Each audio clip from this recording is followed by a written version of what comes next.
Hello everyone, myself Subha. Welcome you all to my channel Subha Classes. Today we are going to discuss about the second lecture of the chapter Chemical Reactions and Equations. So let's begin. Let's begin our second lecture with what are balanced chemical equation. Now to balanced chemical equation, we can define it as a balanced chemical equation means that the number of same atoms on both the sides of a chemical equation must be equal. Now this is necessary to fulfill the law of conservation of mass. Now what is law of conservation of mass? Law of conservation of mass states that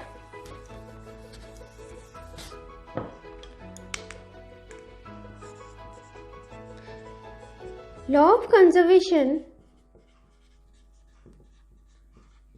of mass states that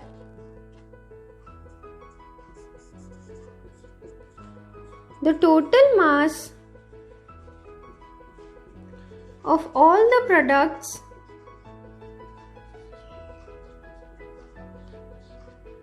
of reaction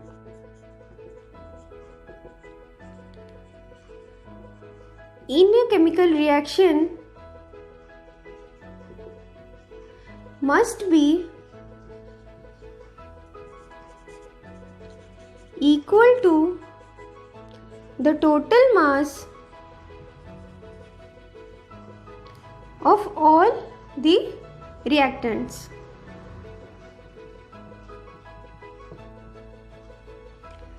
Now, what does law of conservation of mass states? The total mass of all the products of reaction in a chemical reaction must be equal to the total mass of all the reactants of that particular chemical equation.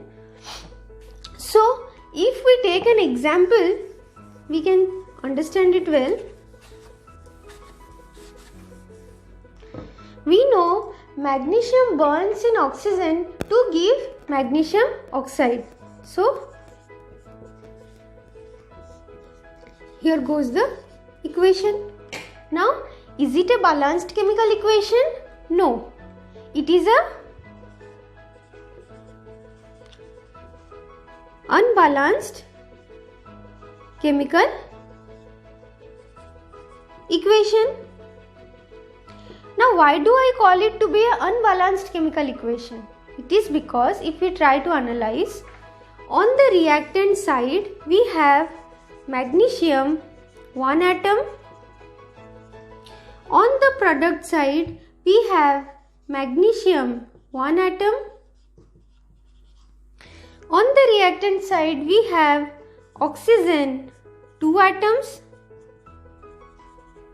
On the product side we have oxygen 1 atom. Now there exists a difference between the number of oxygen atoms on both reactants and product side. So this doesn't obey the law of conservation of mass, and hence we call it to be a unbalanced chemical equation. Now if we try to balance it, how come we can do it? Now if we add a coefficient of 2 before magnesium oxide and a coefficient of 2 before magnesium, now if we analyze what is happening,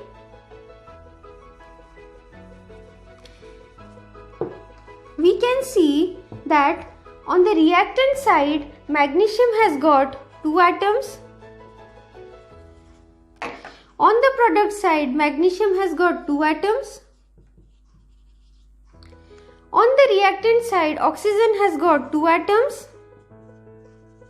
And on the product side oxygen has got 2 atoms. Now here we see that the number of atoms of respective elements on both the reactant and product side are equal. Magnesium 2 atoms each and oxygen 2 atoms each on both reactants and product side. Now to this chemical equation I call it to be a balanced chemical equation. Now this has been converted to balanced chemical equation because this obeys the law of conservation of mass.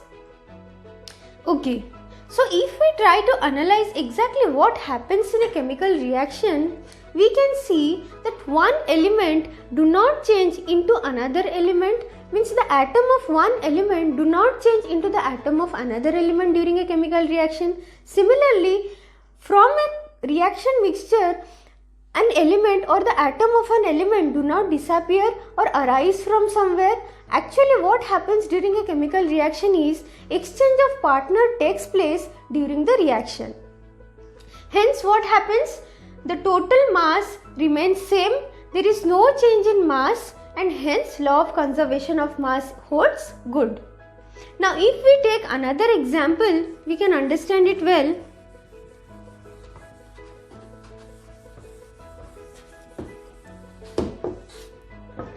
We know hydrogen reacts with oxygen to give water molecules.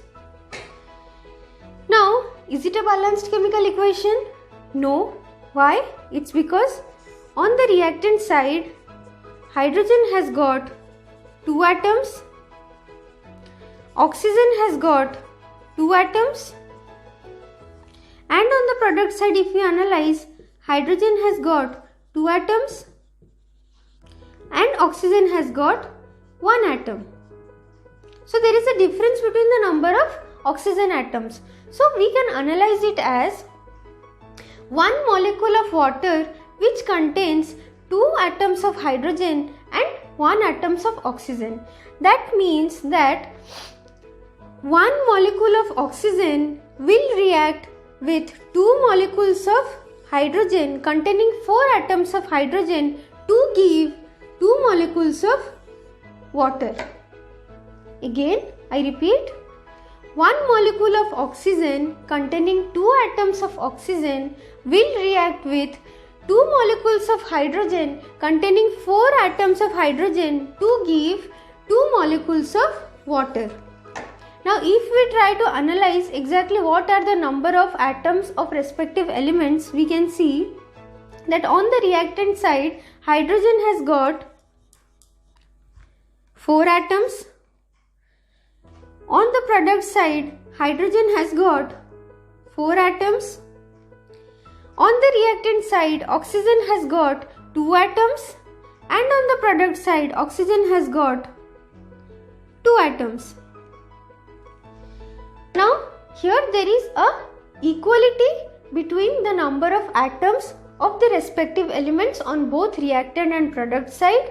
Hence, this obeys the law of conservation of mass, and to this we call it to be a balanced chemical equation. Understood? Now, this was all about what a balanced chemical equation means. Now, let's discuss what are the steps involved in balancing a chemical equation. Now, there are 4 steps which can be taken to solve or to balance a chemical equation. Now, what are they? Step number 1 says, write the chemical equation in the form of a word equation. Keep the reactants on the left hand side and the product on the right hand side, separating the reactants and products by means of a arrowhead. Now, what does point number 2 says?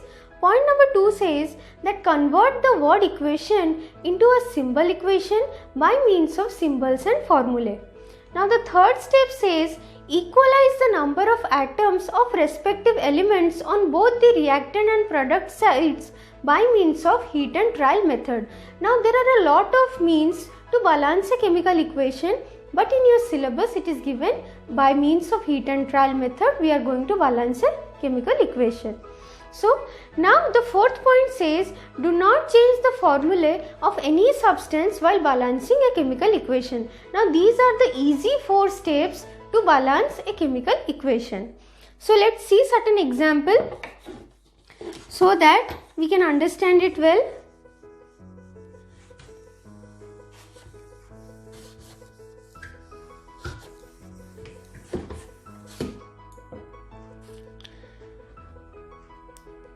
We know that zinc reacts with sulfuric acid to give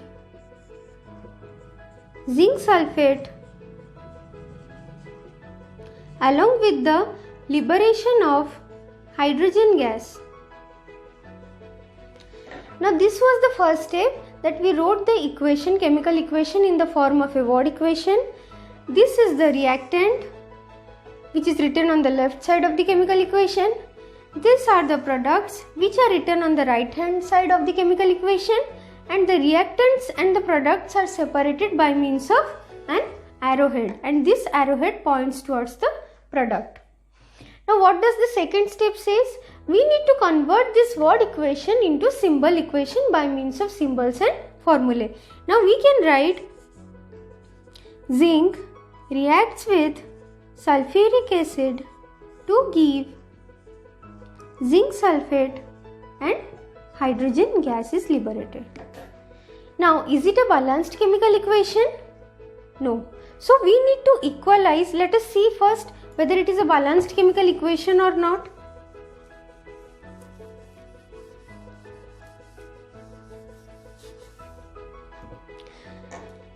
On the reactant side, we see zinc has got one atom.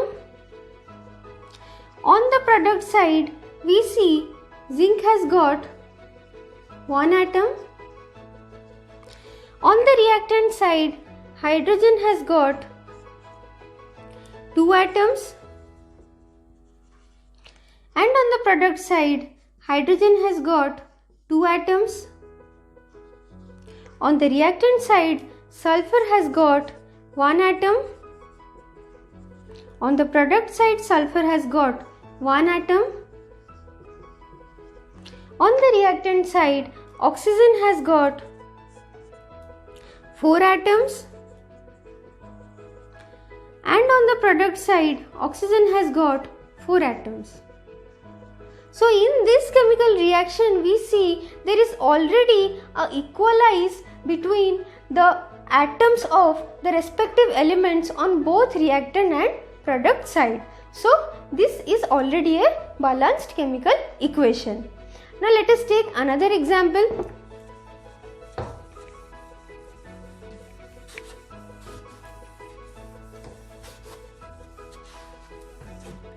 We know that iron reacts with steam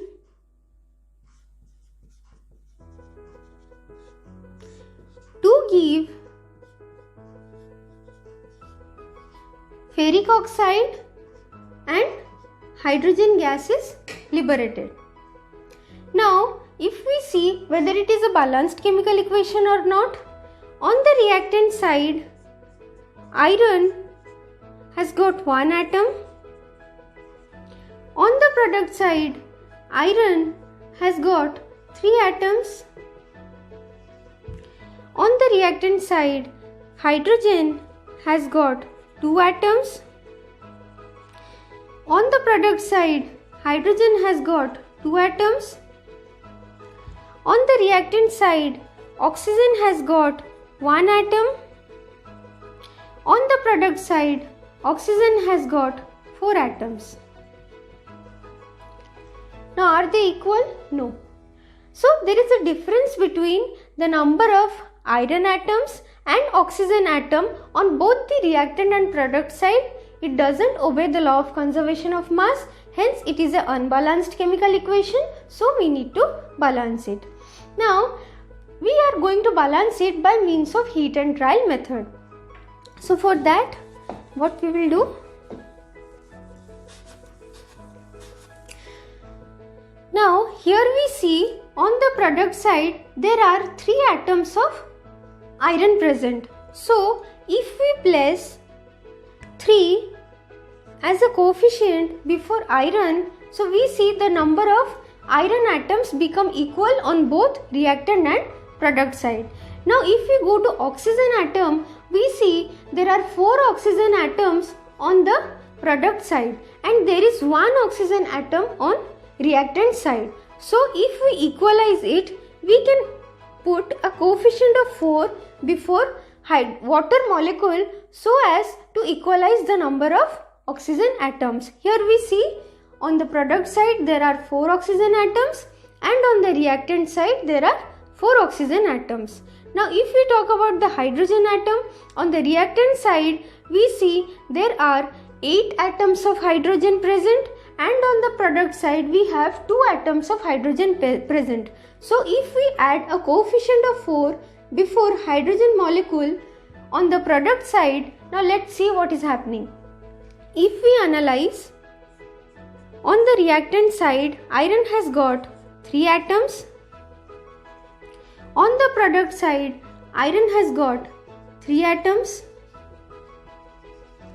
On the reactant side hydrogen has got 8 atoms. On the product side hydrogen has got 8 atoms. On the reactant side oxygen has got 4 atoms.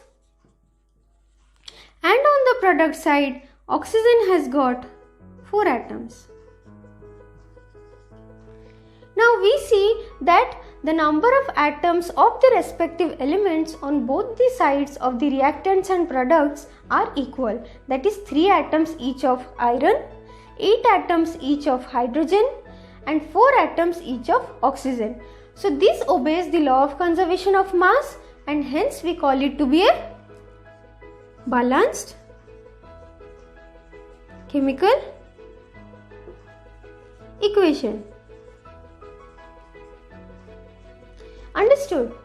So in your exam, when it will come to balance a chemical equation, you need not write each steps. You just need to put the exact or the exact form of the coefficient before the atoms to equalize them on the reactant and product side, and you just need to write a balanced chemical equation because you will not get a lot of time to solve it and write all the steps step by step. So you just need to put the exact number of coefficient and equalize the number of atoms on both reactant and product side and just write as the answer the balanced chemical equation.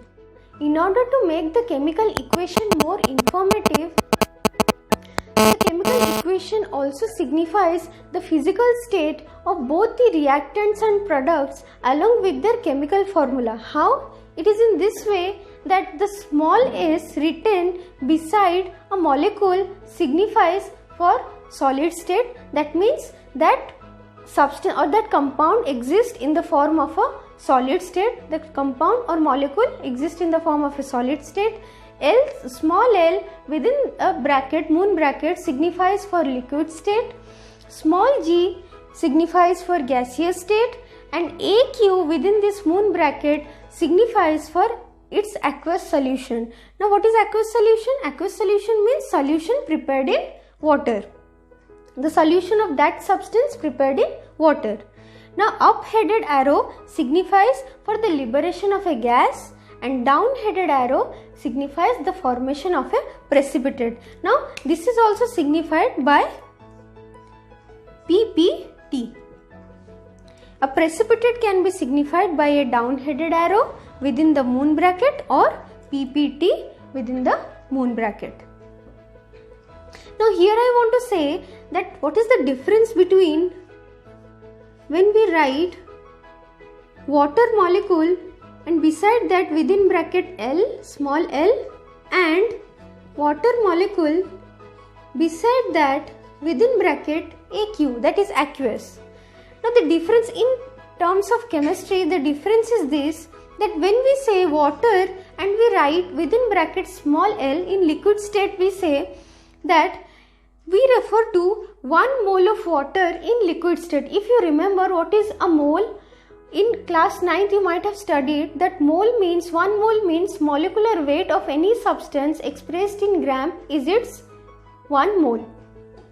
So here we refer to 1 mole of water in liquid state. Then what do we mean by water in aqueous state? By this we mean we are taking excess of water. Understood? Understood? Molecule of water in liquid state, we refer it in terms of chemistry to be 1 mole of water in liquid state, and molecule of water in aqueous state we refer to in terms of chemistry it to be excess of water. So now let us see what certain chemical equations where we can see exactly how a physical state can be represented along with the chemical formulas in case of a chemical equation. Now here in the first equation we see that sodium in solid state reacts with excess of water to give sodium hydroxide in aqueous state and hydrogen gas is liberated. In the second equation we see calcium hydroxide in aqueous state reacts with carbon dioxide gas to give a precipitate of calcium carbonate, which is indicated by a down-headed arrow, or you can write it in terms of PPT, along with excess of water is released.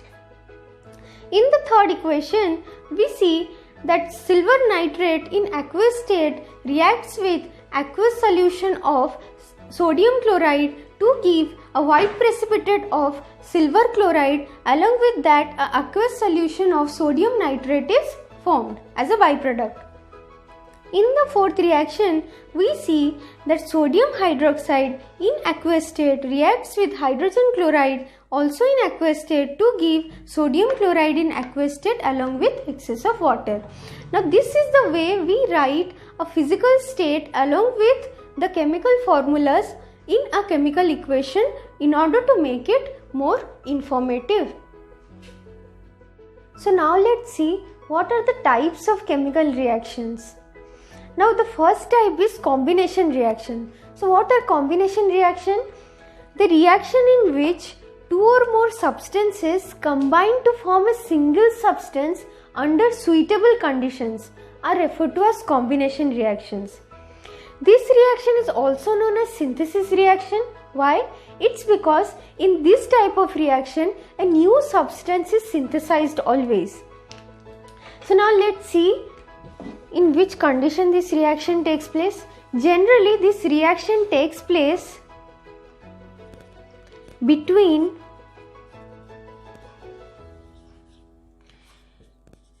two or more elements. For example, if we see coke burns in air to give carbon dioxide gas.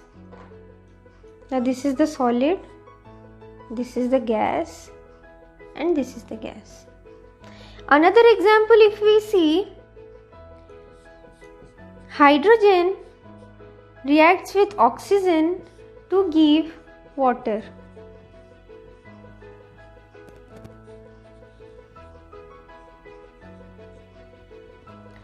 Now here what is happening? Two or more elements react to give a single substance. Now they two, the reactants combine to form a single unit of product, and they combine to form a single synthesized product. For this reason this is known as a synthesis reaction. Now let's see some more cases. This reaction also takes place between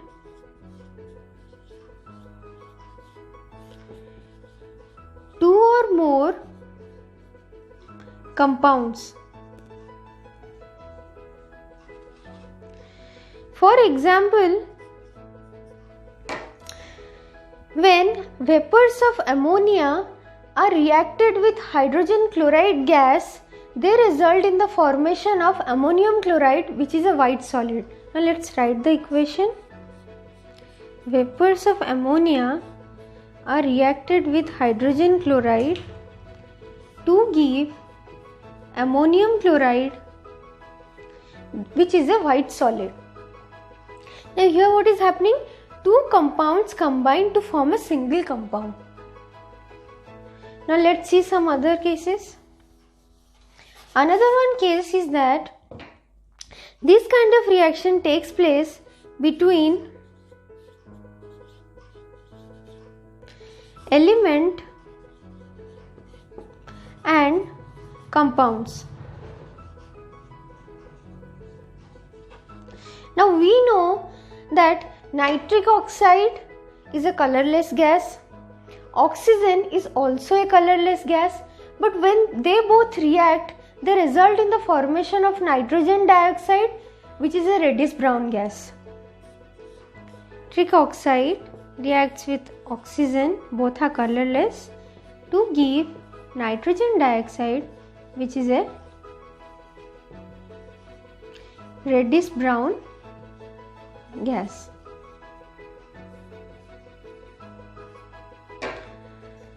Understood? So this is all about, these are the three kinds of cases where combination reaction generally takes place. And we also saw that here a new substance is always synthesized. Now we will see an activity where we will see that calcium oxide reacts with water to form calcium hydroxide, and how this reaction takes place we will see the activity, then we will discuss further. Combination reaction. We'll require quicklime, distilled water, beakers, spatula, glass rod, test tube, dropper and lime water. Take a small quantity of lime water using a spatula and transfer it into a beaker. Thermometer, glass rod. Slowly add water into the beaker so that quicklime remains submerged in the water. Quicklime reacts vigorously with water to produce a suspension of slaked lime, releasing a large amount of heat.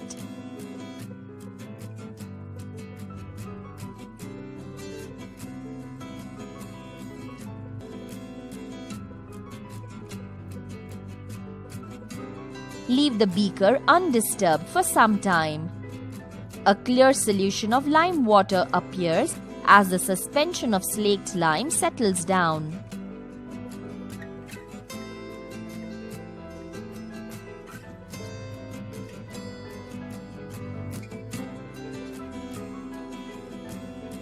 Take a small quantity of lime water using a dropper and transfer it into a test tube.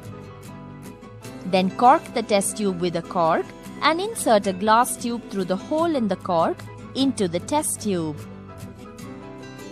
Blow exhaled air into the test tube through the glass tube. On blowing exhaled air, which contains sufficient CO2 gas, it turns the lime water milky. In this reaction, quicklime and water combine to form a single product, slaked lime, calcium hydroxide, so it is a combination reaction. We saw that calcium oxide, which is also known as quicklime, reacts with water to give calcium hydroxide, which is also known as slaked lime. Now here what happens? Two substances combine, that is in this chemical reaction calcium oxide and water combine to give a single substance, that is calcium hydroxide. Now this shows that how the combination reaction takes place. Now if we talk about slaked lime, this slaked lime is also used for whitewash. Now how does it take place?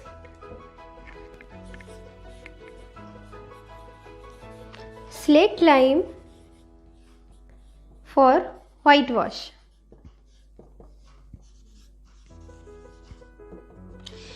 Now, the slaked lime that was formed in the previous reaction we saw remains in the solution in the form of a white suspension. Then it is filtered and the solution containing the soluble calcium hydroxide is applied on the walls as a paint. Then the carbon dioxide present in the atmosphere comes in contact of the wall and a white substance of calcium carbonate gets deposited on the wall. It is a very slow process, and how the chemical reaction takes place? The calcium hydroxide formed reacts with the atmospheric carbon dioxide and it results in the formation of a white substance called calcium carbonate and water is released. Now it's a very slow process. This reaction takes some time in order to impart complete whiteness to the wall. And this is what we refer to as whitewash. And if we see that the reaction which we saw initially, that is when calcium oxide reacts with water, it gives calcium hydroxide and H2. It is also known as, or it is also an exothermic reaction. Next comes decomposition reaction. Now what is decomposition reaction? Decomposition reaction means the reaction in which a single substance splits into two or more simple substances under suitable condition. Now this decomposition reaction is generally endothermic in nature. Energy in the form of heat, light or electricity is absorbed in order to carry out this chemical reaction, and the energy that has been absorbed causes the cleavage or breaking of the reacting substance that takes part in the chemical reaction to give two or more newer, simpler substances.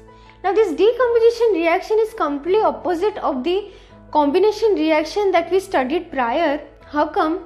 It is in this way that in combination reaction we saw two or more simpler substances do chemically combine to give a newer substance, single substance.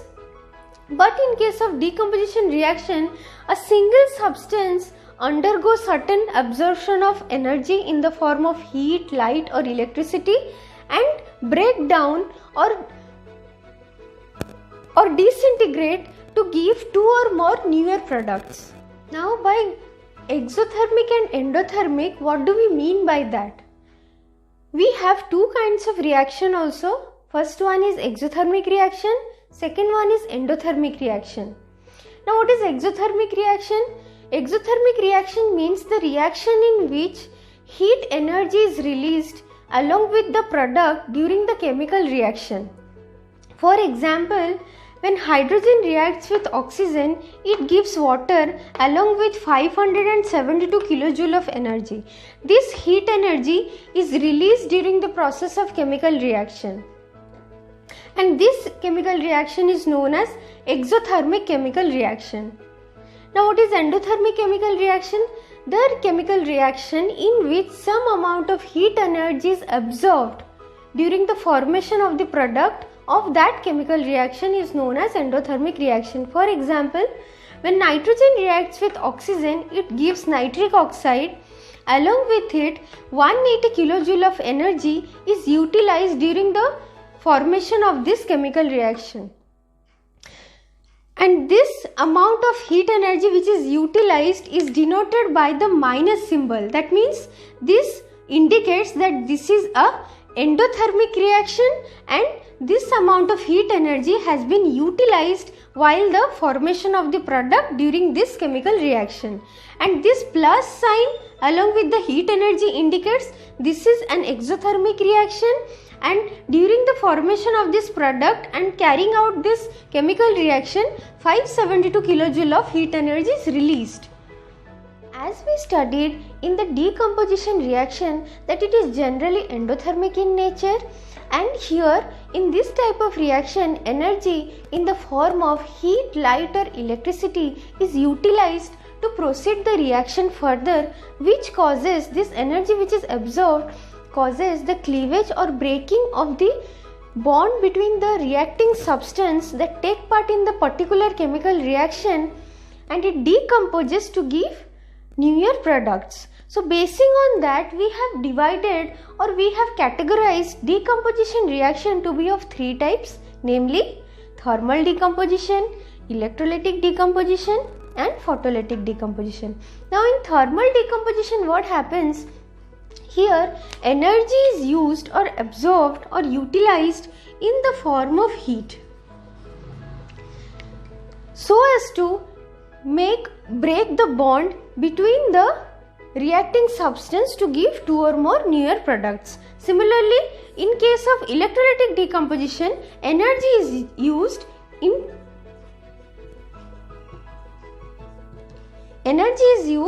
by means of electricity. And in case of photolytic decomposition, energy is used by means of light energy. So basing on that, it is divided into three types. Now let's study each one of it with examples so that you will understand it well. Decomposition reactions. The reaction in which a single compound breaks up into two or more simple substances is known as decomposition reactions. The decomposition reaction generally takes place when energy in some form such as heat, electricity or light is supplied to the reactants. CaCO3 when heated gives CaO plus CO2. Decomposition of a substance by heating is thermal decomposition. Electrolysis of water. If electricity is used for decomposing a substance, it is called electrolysis. When electricity is passed through acidic water, it decomposes into oxygen and hydrogen gases. But water is a bad conductor of electricity. Therefore, a little salt or a little alkali is added to water for easy conduction of electricity. Dissolve a little quantity of acid in water. Pour the solution in an apparatus as shown here. Fill 2 test tubes with solution and see that no air bubbles are present. Invert these test tubes over the iron nails. These are called electrodes. Connect these outer electrodes to the positive and negative terminals of a battery. You can see that gases are produced in the 2 test tubes. After 30 minutes, examine the volume of each gas formed in the test tubes. Are the volumes of gases equal? Introduce a glowing splinter into the test tube in which less amount of gas is formed. The splinter burns brilliantly. Therefore, we can say this gas is oxygen. Introduce another glowing splinter into the test tube in which more volume of gas is formed and observe it. This splinter is put out with a pop sound. But the gas burns with blue flame. Hydrogen possesses this property. Therefore, we can say that the gas present in this test tube is hydrogen. In this way, sending electricity through water and decomposing into oxygen and hydrogen is called electrolysis. Photolysis. The decomposition of a compound with light is called photolysis. Study of decomposition of silver chloride. Take about 2 grams of silver chloride in a china dish. Place this china dish in the sunlight for some time. It is observed that the white silver chloride turns grey on exposure to sunlight. Silver chloride 2AgCl on exposure to sunlight gives 2Ag silver and chlorine Cl2. Silver bromide undergoes decomposition when exposed to light. Silver bromide 2AgBr when exposed to light gives 2Ag silver and bromine Br2. The above reactions are used in black and white photography. Now, the next type of chemical reaction is displacement reaction. Now, what is displacement reaction? The chemical reaction in which one element takes the position of another element present in a compound is known as displacement reaction. If we take certain example,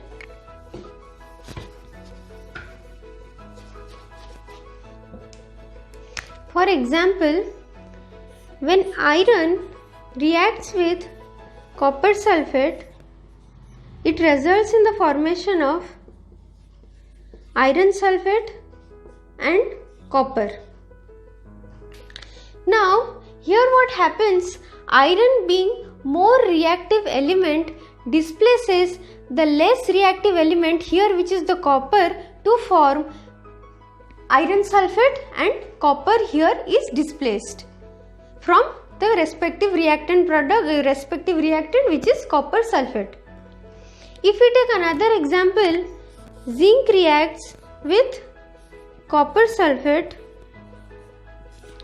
to give zinc sulfate plus copper.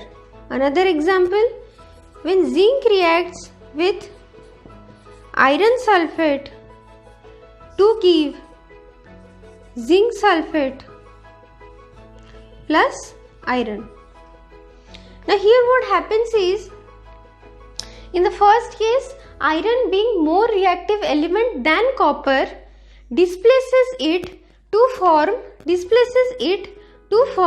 what? Iron sulfate, and copper is displaced. In the second reaction, zinc being more reactive element than copper displaces it and form zinc sulfate, and copper is displaced. Third reaction, zinc being more reactive element than iron displaces it to form zinc sulfate, and iron is displaced. So this is all about the displacement reaction, in which the more reactive element displaces the less reactive element to form the products. Actually, the more reactive element get exchanged with the less reactive element, the salt part, the salt which is reacting to the metal, it displaces the less reactive element to form the newer products. Double displacement reaction. Now what is double displacement reaction? The chemical reaction in which one component each of both the reacting molecules get exchanged to form the products. So the two reacting molecules which take part in a chemical reaction get exchanged, their partners get exchanged among themselves to form newer products. Now if we take certain example, we can see barium chloride reacts with sodium sulfate to give barium sulfate plus sodium chloride. Now here what happens, this barium sulfate form is a white precipitate. Now what happens in this double displacement reaction, generally a product that is formed is always in the form of a precipitate. For that reason, this double displacement reaction is also known as precipitation reaction. Here exactly what happens? Exchange of ions between the reacting substances take place to form newer products. If we see here barium ion, if we disintegrate it, here barium is exchanged with sulfate ion to form barium sulfate, and chloride ion is exchanged with sodium ion to form sodium chloride.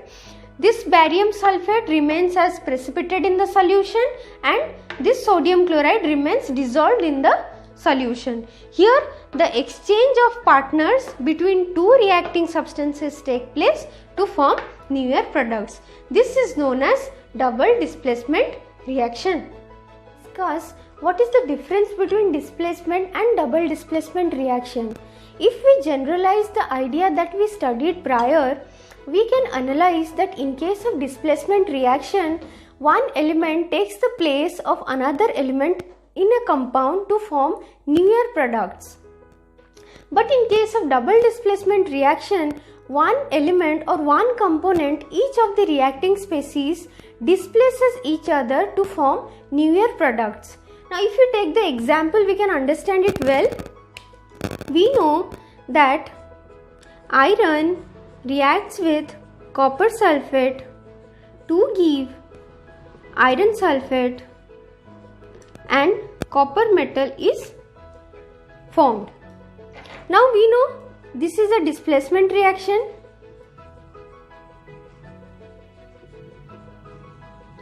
Exactly what happens in this reaction? Iron displaces copper metal to form iron sulfate, and copper metal is formed as per the as it is displaced by the iron atom. So here what happens, iron being more reactive element than copper displaces it to form a newer substance, that is iron sulfate, and copper atom is displaced from copper sulfate compound. But in case of double displacement reaction, what happens? If we talk about the reaction between hydrogen chloride and sodium hydroxide, we see that the new products which are formed are sodium chloride and water is released. So here exactly what happens? Here one component each of the reacting species displaces each other to form newer products. Now how is it happening?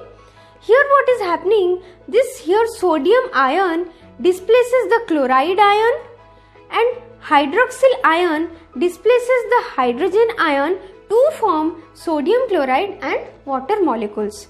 So exchange of ions takes place between the two reacting species to form newer products, and this reaction involves double displacement, that is the two reacting species displaces each other, the respective ions belonging to the reacting species displaces each other to form newer products. So this is known as double displacement reaction.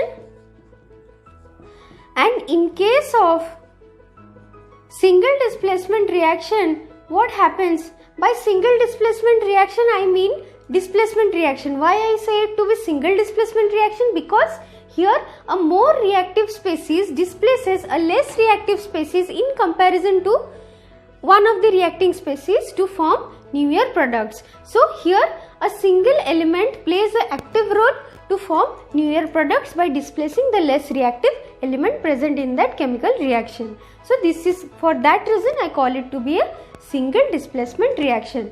Now we also see that in displacement reaction or single displacement reaction, the reaction doesn't take place through the formation of ions. Means here there is not necessary for the formation of ions to form newer products. But in case of double displacement reaction, what happens? It usually or generally takes place in an ionic state. That means the respective ions forming the reacting species exchange each other's ion to form newer products.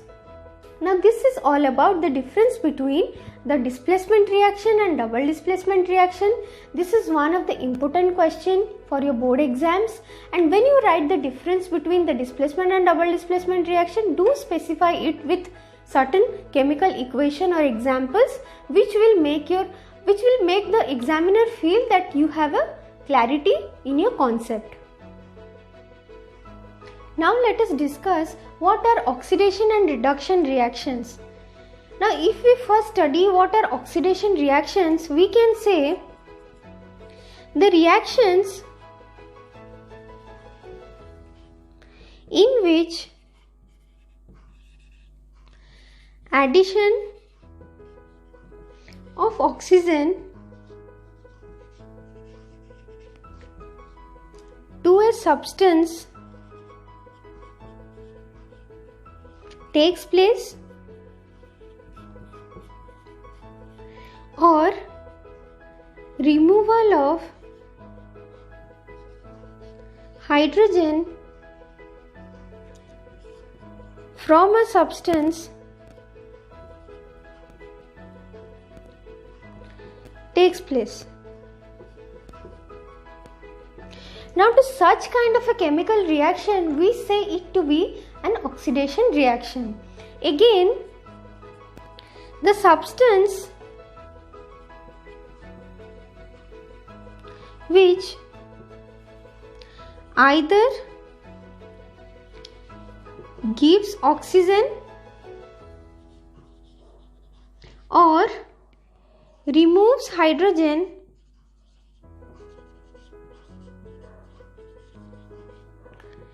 in an oxidation reaction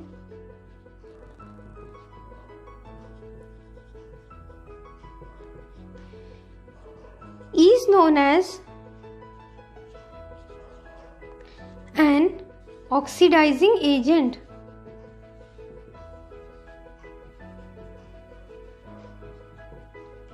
Understood? So if we again study it, what I wrote, the reaction in which addition of oxygen to a substance take place or removal of hydrogen from a substance take place, to such kind of a chemical reaction we call it to be a oxidation reaction. Now the substance which either gives oxygen or removes hydrogen in an oxidation reaction is known as an oxidizing agent. Now let's take some example. Now, okay.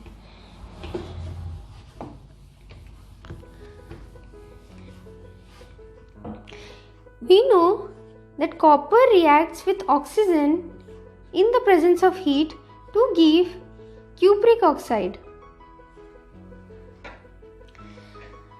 So here exactly what is happening? In this chemical reaction, addition of oxygen takes place to copper to form a newer product, that is cupric oxide, to complete this chemical reaction. So here in this chemical reaction, addition of oxygen takes place to copper to form cupric oxide. So to this reaction we can call it to be a oxidation reaction. Now if we talk about then which is the oxidizing agent in this reaction. So as per the definition what we saw that the substance which either gives oxygen or removes hydrogen in an oxidation reaction is known as an oxidizing agent. So in this reaction here, oxygen combines itself with copper to form cupric oxide. So here the oxidizing agent is oxygen itself. So the oxidizing agent is here is oxygen itself. Understood? Oxygen combines itself with copper to form cupric oxide. So here the oxidizing agent is oxygen. Now let's move on. Now if we talk about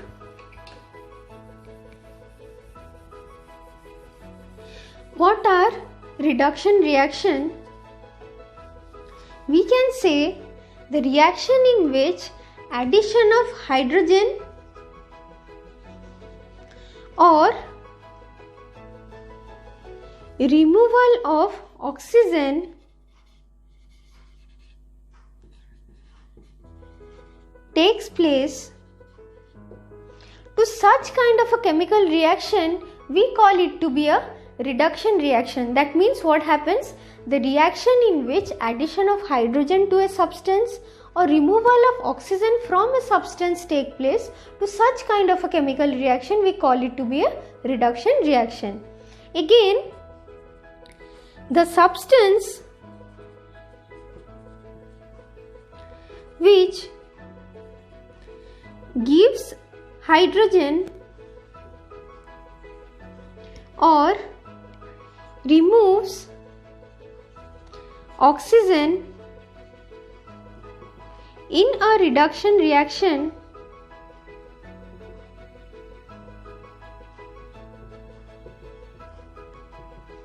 is known as a reducing agent.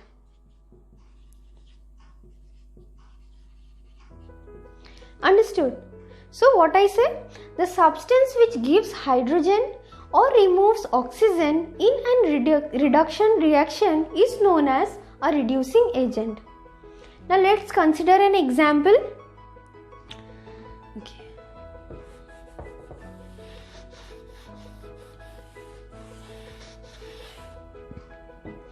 We know cupric oxide combines with hydrogen in the presence of heat to give copper and water molecules. Understood? Sir,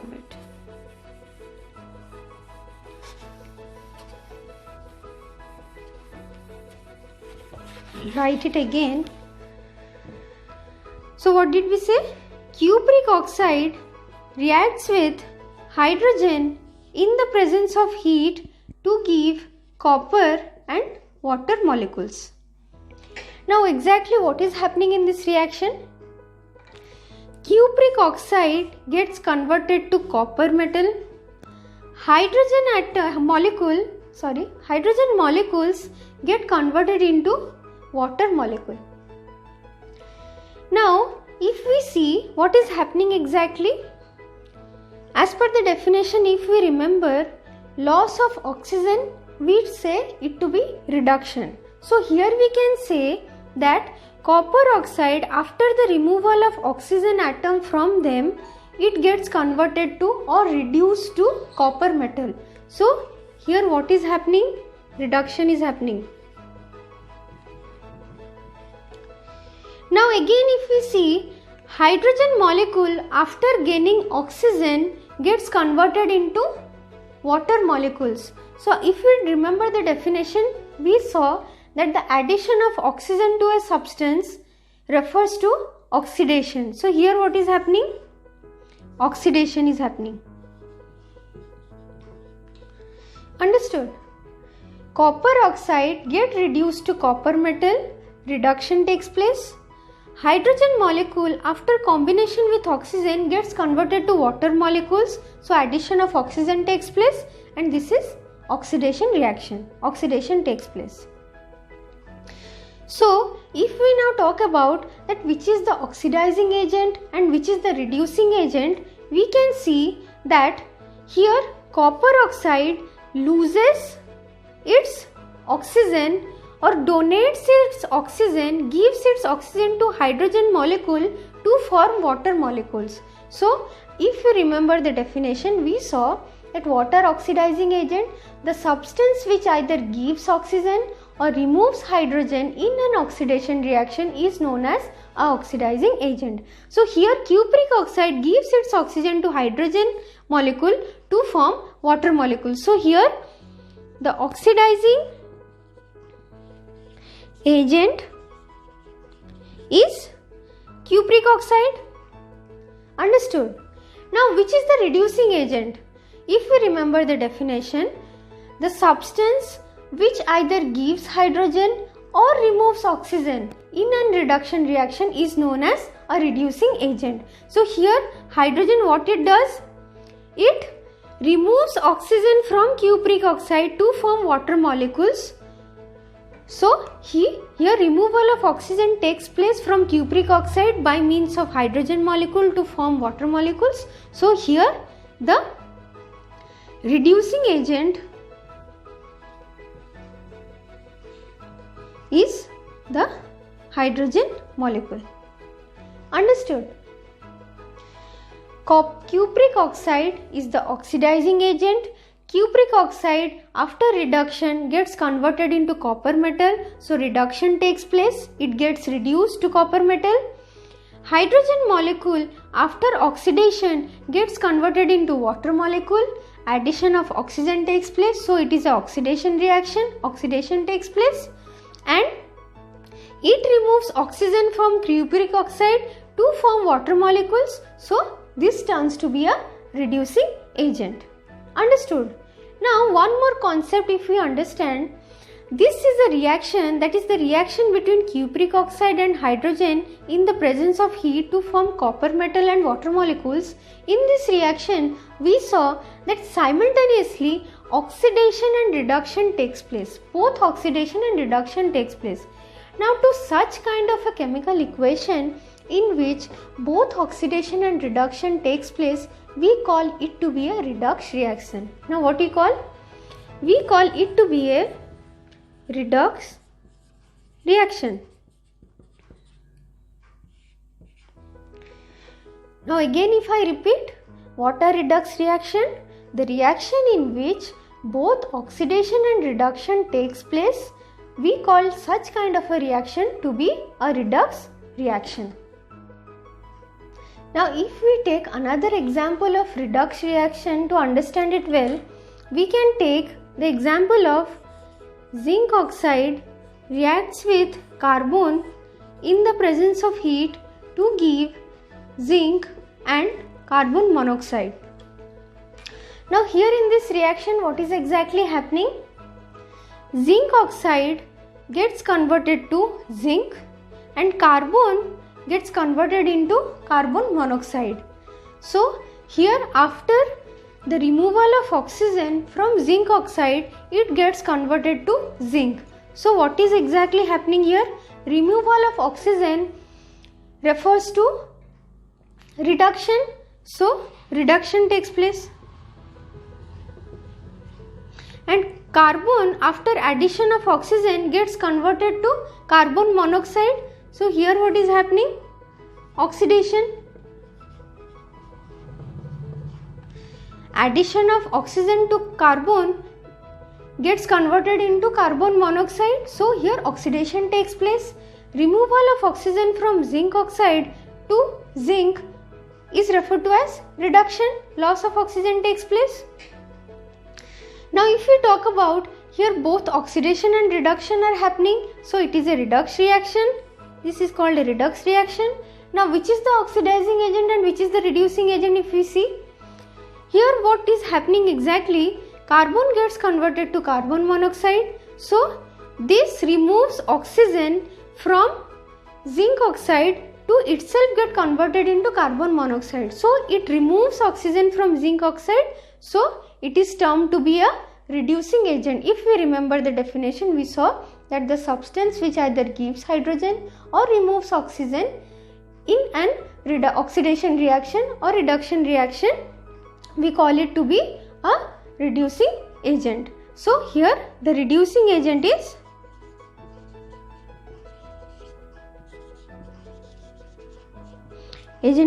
carbon. Now which is the oxidizing agent? Here zinc oxide gives its oxygen to carbon to form carbon monoxide and itself get reduced to zinc. So here the oxidizing agent is zinc oxide. Why? It is because if you remember the definition, we saw the substance which gives oxygen or removes hydrogen is known as a oxidizing agent. So here the oxidizing agent is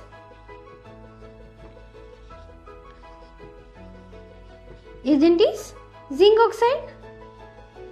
Understood? Now if we summarize, here zinc oxide get reduced to form zinc metal. Carbon after addition of oxygen after oxidation gets converted into carbon monoxide. As in this chemical reaction, both oxidation and reduction takes place, so it is termed to be a redox reaction. And as zinc oxide gives its oxygen to carbon to form carbon monoxide and itself get converted to zinc, so here the oxidizing agent is zinc oxide.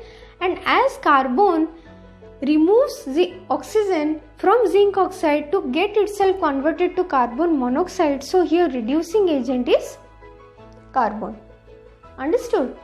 Discuss what are the effects of oxidation reaction in our day-to-day life. So if we analyze, the most prominent effect of oxidation is the corrosion. Now what is corrosion? Corrosion means the chemical process of slow eating up of the surfaces of certain metals when kept in open for a long time.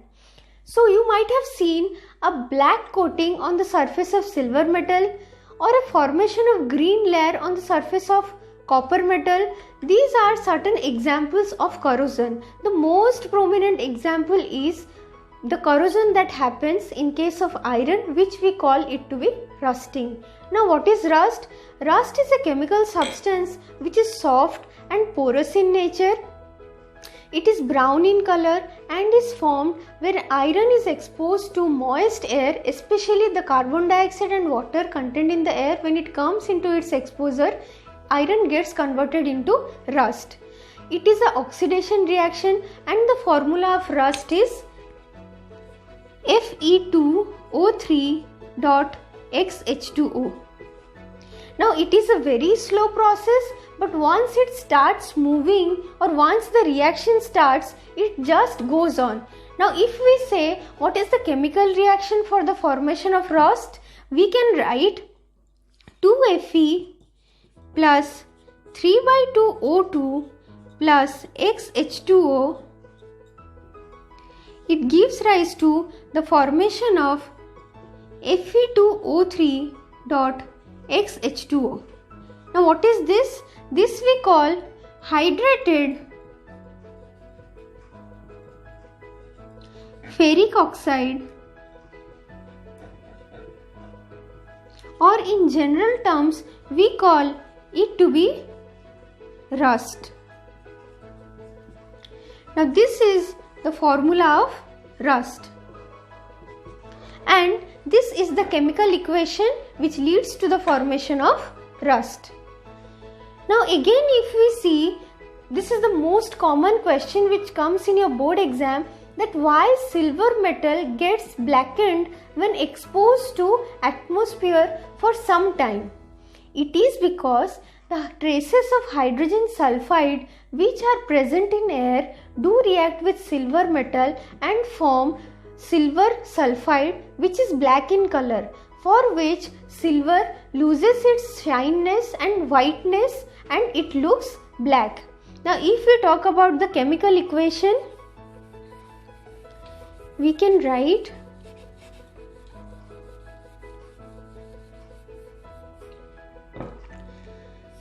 silver reacts with hydrogen sulfide to form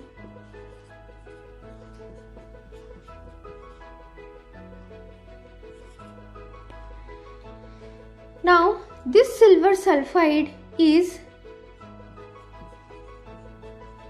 black in color, which is responsible for losing the shininess of the silver and the whiteness of the silver.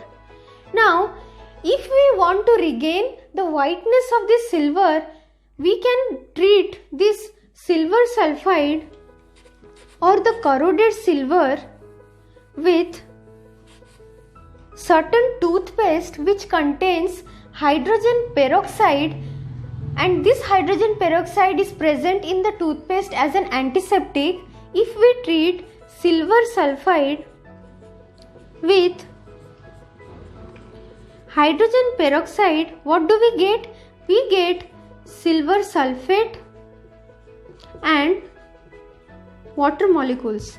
This silver sulfate imparts white color to the silver, and this silver sulfate itself being white in color, it imparts the whiteness to silver back again. If we rub the corroded silver metal with toothpaste, we can again regain back its whiteness. So this is a very common question which comes in your exam. While you write that silver reacts with the traces of hydrogen sulfide present in air and itself get converted into silver sulfide, which is black in color, which is the reason for blackening of silver metal when exposed to air for some time, to write the chemical equation. For more some knowledge, I wrote that how can you regain back the whiteness of silver metal by treating it with or by rubbing it with toothpaste which contains hydrogen peroxide, so that it can form silver sulfate which is white in color, and you can again regain back its whiteness. The second effect of oxidation reaction that we face in our daily life is the term rancidity. Now we have seen that oxidation have also got some effect upon food and eatables. When food items are placed for a long time or are kept like that way, it becomes stale. Actually what happens? The oil and fat present in that food slowly get oxidized to form certain foul smelling substances or foul smelling compounds. These are volatile in nature, these compounds are volatile in nature, and they release certain foul smell. Now if we define exactly what rancidity is, we can say the slow oxidation of oils and fats present in food materials resulting in some bad smelling compounds. To this process we call it to be rancidity. Now what are the measures we can take to reduce rancidity? There are certain 4 measures. The first measure is we can place the food material in airtight container such that the atmospheric oxygen doesn't come in contact with the food material and it would reduce the oxidation, hence rancidity. The second point is we can place the food material at low temperature or we can refrigerate the food material. What would happen? The food material will be placed at a low temperature and hence it will be prevented from the atmospheric moisture and oxygen, which will prevent rancidity. Again, in packaged food, we can replace the air content with nitrogen so as to prevent oxidation and hence rancidity. The fourth point is we can avoid the exposure of food or cooked food from sunlight, which will reduce the process of oxidation and hence rancidity will be reduced. So this was all about what rancidity is. The 4 measures which we take are placing the food materials in an airtight container, then placing the food materials at a low temperature or refrigerating the food materials, then replacing the air content in packaged food with nitrogen, and then avoiding the exposure of food or cooked food from sunlight. So this was all about the second lecture of the chapter Chemical Reactions and Equation. Here I end the chapter of Chemical Reaction and Equation. I hope you would have understood it well. If you have any doubt, you can just comment it. I will clear all your doubts. You can just question me any question you have. Please do like, share and subscribe to my channel and keep encouraging me to move forward. Thank you. You can find below in the description box the link of this chapter, that is Chemical Reactions and Equations as per NCERT book, along with the solutions of in-text and chapter end exercises. I hope you liked the lecture. Please do like, share and subscribe to my channel Subha Classes, and do feel free to drop the feedback so that I can improve well. Thank you.